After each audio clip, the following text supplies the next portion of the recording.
नमस्कार साथियों आपके लिए बहुत प्यारी सी कहानी लेकर आए हैं। श्री रामचंद्र भगवान की इस कहानी को पूरा सुने और ध्यान से देखें। अगर हमारे चैनल पर नए हो तो इस चैनल को सब्सक्राइब करें और प्यारा सा कमेंट जरूर करें। चलिए कहानी की तरफ बढ़ते हैं। श्री राम ब्रह्मा जी के पुत्र दरीची के पुत्र महर्षि कूर्म कश्यप के वंश से जो सूर्य वंश हुआ, उसी के इक्ष्वाकुल में श्री राम का जन्म हुआ। इन्हें रामचंद्र भी कहते हैं। रामायण के अनुसार महाराज दशरथ और रानी कौशल्या के सबसे बड़े पुत्र सीता के पति व लक्ष्मण भरत तथा शत्रुघ्न के भ्राता थे। हनुमान उनके परम भक्त है। लंका के राजा रावण का वध उन्होंने ही किया था। उनकी प्रतिष्ठा मर्यादा पुरुषोत्तम के रूप में है, क्योंकि उन्होंने मर्यादा के पालन के लिए राज्य, मित्र, माता पिता तक का त्याग किया। श्री राम जी, श्री रामचंद्र जी, वे भगवान विष्णु के अवतार माने जाते हैं। श्री राम का जन्म वैवस्वत मनवंतर में 23वें चतुर्युग के त्रेता में हुआ था। उन्होंने करीब 11,000 वर्ष अयोध्या का शासन किया था। श्री राम विश्वामित्र के साथ यज्ञ की रक्षा के लिए छोटे भाई लक्ष्मण के साथ गए और ताड़का आदि राक्षस मारे। उसके बाद गुरु के साथ राजा जनक के यहाँ उनकी पुत्री सीता के स्वयंवर में पहुंचकर शिव के धनुष को तोड़ सीता से विवाह किया। जब उन्होंने अगला राजा बनाया जा रहा था, तब उनके पिता के वचन के लिए 14 वर्ष वनवास जाना हुआ, जहां पर लक्ष्मण ने शूर्पणखा के नाक कान काट दिए और उसके भाई खरदूषण का राम ने वध कर दिया।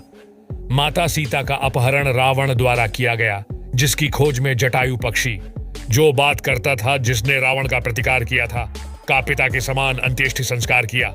आगे हनुमान सुग्रीव से मिले। सुग्रीव ले भाई बाली का वध कर सुग्रीव को राजा बनाया।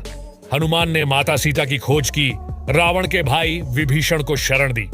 रावण और इसके 1 लाख से अधिक पुत्र, 1.5 लाख से अधिक पौत्र को कुंभकर्ण, मेघनाथ सहित मार गिराए। रामेश्वर में शिवलिंग स्थापित किया, जो कि ज्योतिर्लिंग के रूप में प्रसिद्ध है।